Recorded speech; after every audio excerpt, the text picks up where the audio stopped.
கார்த்திகை மாதம் அப்படின்னாவே சபரிமலைக்கு நிறைய பேர் போவாங்க யூஸ்வலாக. ஸோ எங்கள் வீட்லேயும் மாலை போட்டிருந்தாங்க. ஸோ காலையில் எழுந்து சீக்கிரமாக குளிச்சுட்டு அதுக்கப்புறம் தான் கிச்சனுக்குள்ளேயே போனேன்.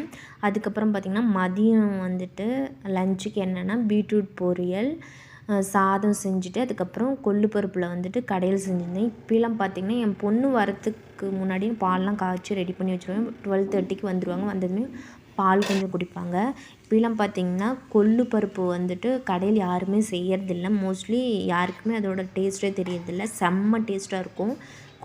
பச்சை கொள்ளு வாங்கிட்டு வந்து லைட்டாக வறுத்துட்டு அது மிக்சியில் வந்துட்டு பொடி பண்ணிவிட்டு லைட்டாக கொரன்னு அதை வந்துட்டு நல்லா புடச்சிட்டு இது பருப்பு குழம்பு நம்ம சாதாரணமாக எப்படி துவரம் பருப்பு வைப்போமோ அதே மாதிரி வச்சோன்னா அப்படி கமகம்னு சூப்பர் டேஸ்ட்டாக இருக்கும். நீங்களும் ட்ரை பண்ணி பாருங்கள். செம்ம டேஸ்ட்டாக இருக்கும்.